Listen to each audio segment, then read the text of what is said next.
ॐ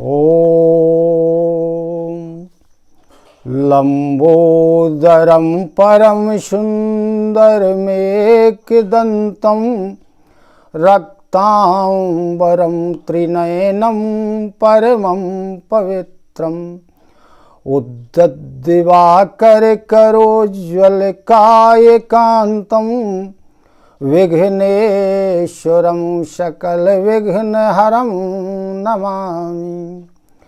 अज्ञानतिमिरान्धस्य ज्ञानाञ्जनशलाकया चक्षुरुन्मीलितं येन तस्मै श्रीगुरवे नमः।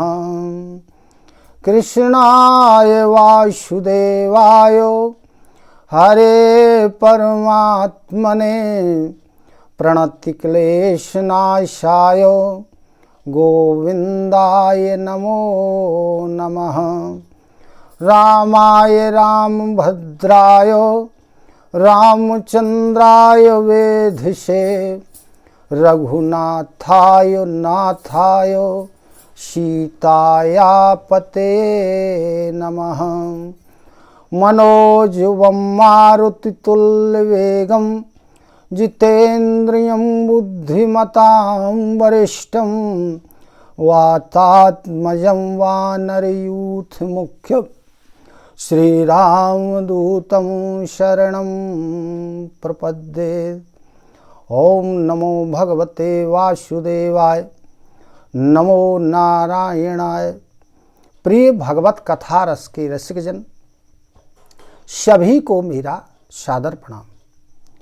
आनंद कंद परमानंद अकारण करुणावलनालय भगवान की कृपा से हमने और आपने श्रीमद् भागवत महापुराण के प्रथम स्कंध के 11 अध्याय का श्रवण किया। आज हम 12 अध्याय का श्रवण करने जा रहे हैं।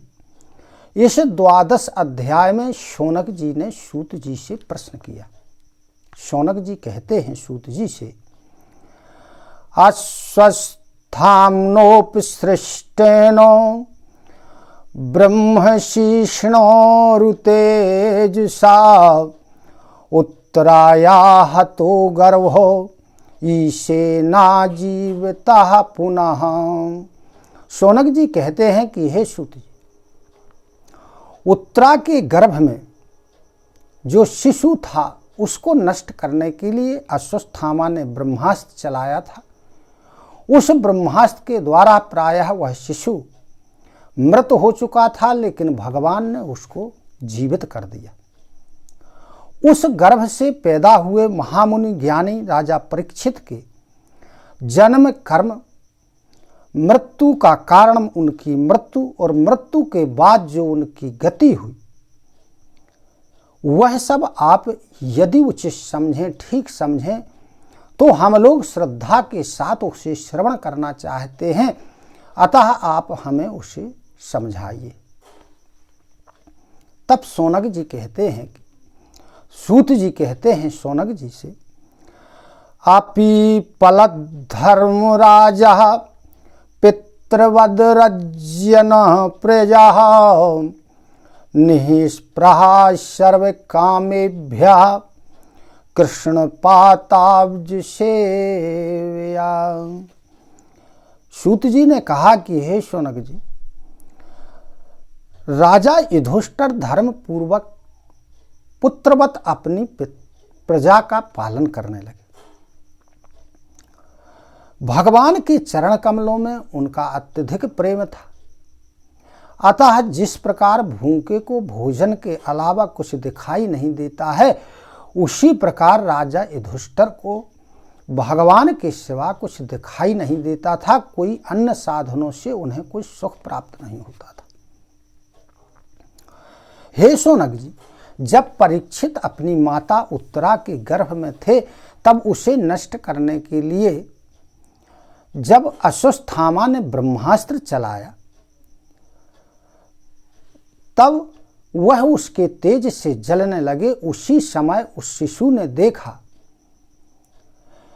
कि कोई ज्योतिर्मय परम पुरुष मेरे सामने है तो वह अंगूठे के बराबर, लेकिन उसका सांवला शरीर बिजली की तरह चमक रहा है और बिजली की तरह चमकता हुआ वह पीतांबर धारण किए हुए, सिर पर सोने का मुकुट है और उसकी लंबी लंबी 4 भुजाएं हैं, कानों में कुंडल पहने हुए हैं और हाथ में गदा लिए हुए है और उस गदा को वह चारों ओर घुमा रहा है और साथ में वह भी उस शिशु के चारों ओर घूम रहा है।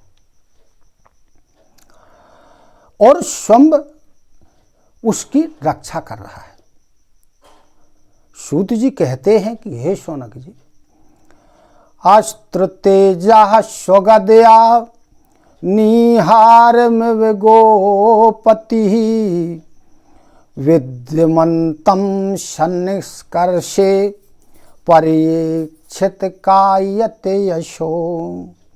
जिस प्रकार सूर्य अपनी किरणों से कोहरे को भगा देता है, उसी प्रकार उस परम पुरुष ने अपने गदा के द्वारा ब्रह्मास्त्र को के तेज को धीरे धीरे शांत कर दिया।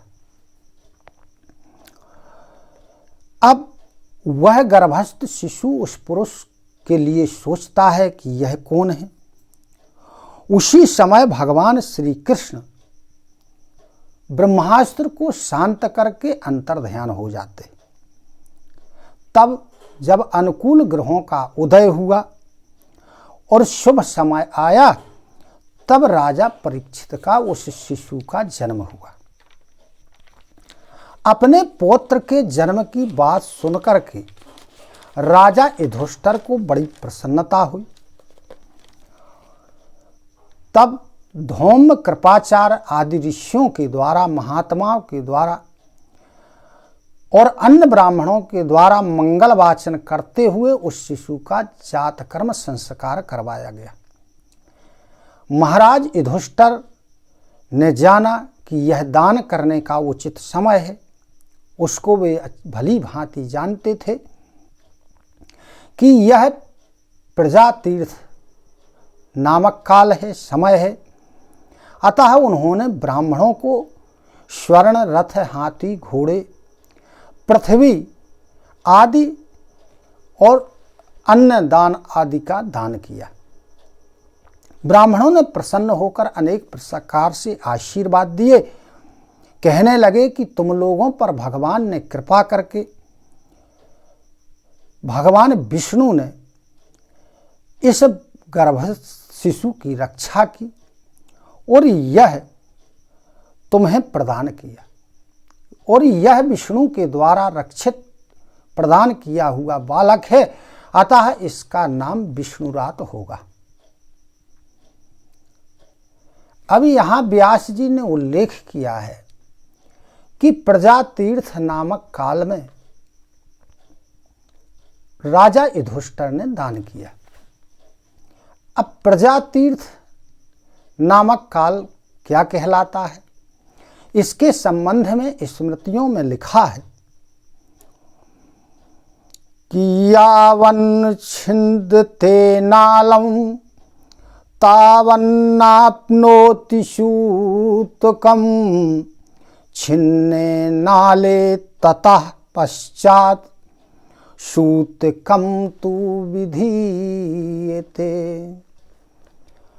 जातक के जन्म लेने के बाद और नाल छेदन के पूर्व का जो समय होता है, इसे प्रजातीर्थ नामक काल कहते हैं, समय कहते।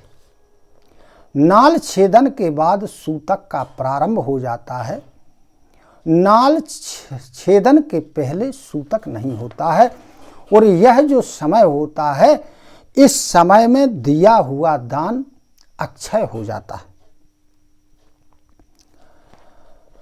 विद्वानों ने लिखा है कि पुत्रे जाते व्यतिपाते दत्यम भवति चाक्षयम। पुत्र की उत्पत्ति में और व्यतिपात के समय में जो दान दिया जाता है वह अक्षय हो जाता है, वह कभी नष्ट नहीं होता।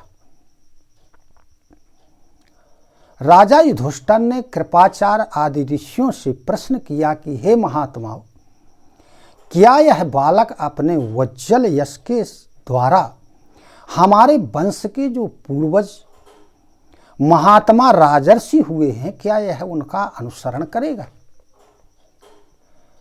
तब जो धौम्य आदि कृपाचार्य आदि ऋषि थे, उन लोगों ने ज्योतिष के आधार पर उस बालक का भाग्य देखा। उसे देख करके वह राजा युधिष्ठिर से कहते हैं, पार्थ प्रजाविता साक्षाद इक्ष्वाकि ऋषिमान वहा ब्रह्मण्यः सत्यसन्धश्च रामो दाशरथिर यथा। कहने लगे ऋषिगण कि यह मनुपुत्र इक्ष्वाकु की तरह धर्म पूर्वक अपनी प्रजा का पालन करेगा और राजा दशरथ के पुत्र श्री राम जी की तरह ब्राह्मण भक्त होगा और सत्य प्रतिज्ञ होगा। कहते हैं कि राजा शिवी की तरह यह सबको समान मानने वाला होगा और दानदाता होगा। राजा भरत के समान अपने वंश का यश फैलाएगा। दादा अर्जुन के समान अग्रगण्य होगा। ब्रह्मा जी के समान समतावान होगा और शंकर जी के समान कृपालु होगा। भगवान विष्णु के समान यह आश्रय देने वाला होगा और राजा ययाति के समान धार्मिक होगा और भगवान श्री कृष्ण का अनुयायी होगा। इस प्रकार ऋषि लोग उन्हें उनका भाग्य बतला रहे हैं, आगे की क्रिया बतला रहे। कहते हैं कि वृद्धों की सेवा करने वाला होगा और अनेक यशमेघ यज्ञ करने वाला होगा।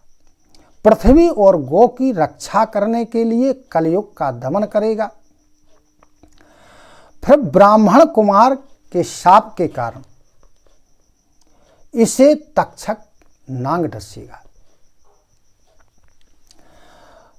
और उसके द्वारा इसकी मृत्यु हो जाएगी। लेकिन मृत्यु के पूर्व यह सुखदेव जी से ज्ञान प्राप्त करेगा।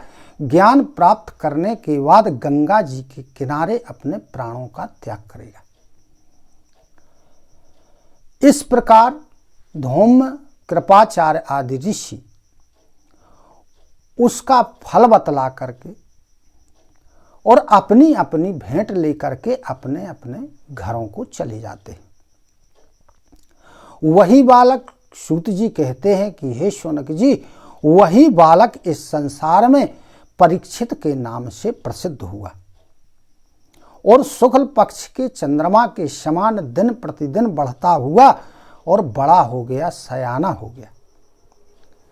इसी समय क्या हुआ कि राजा युधिष्ठिर को अपने संबंधी जन स्वजनों के वध के कारण जो गिलानी थी उसका प्रायश्चित करने के लिए राजा युधिष्ठिर ने अश्वमेघ यज्ञ करने का विचार किया। लेकिन जो राजकोष में धन था वह प्रजा के कर के रूप में अर्जित किया हुआ था। उसके अतिरिक्त युधिष्ठिर के पास कोई धन नहीं था, अतः वो चिंता में हो गए। जब वो चिंता में पड़ गए तदभिप्रेतुमालक्ष्यो भ्रातरोच्युत चोदितः धनम प्रहस्त्रमाजरहु दीक्षाम दिशि भूरिशा। तब क्या हुआ कि युधिष्ठिर का अभिप्राय समझ के भगवान कृष्ण ने उनको प्रेरणा दी, बतलाया कि उत्तर दिशा में धन पड़ा हुआ है, अतः तुम उस धन को मंगवा लो। तब राजा युधिष्ठिर के भाई उत्तर दिशा से उस धन को ले आए और उसी धन के द्वारा ब्राह्मणों के माध्यम से राजा युधिष्ठिर से भगवान ने 3 अश्वमेघ यज्ञ करवाए। अश्वमेघ यज्ञ करवाने के बाद भगवान श्री कृष्ण कई महीनों तक हस्तिनापुर में रहे और उसके बाद वह द्वारका के लिए प्रस्थान कर गए। जो धन उत्तर दिशा में भगवान श्री कृष्ण ने बताया था, उसके संबंध में अन्य ग्रंथों में प्राप्त होता है कि पूर्व काल में एक राजा मरुत थे। राजा मरुत ने एक यज्ञ किया। उस यज्ञ में सभी पात्र सोने के थे।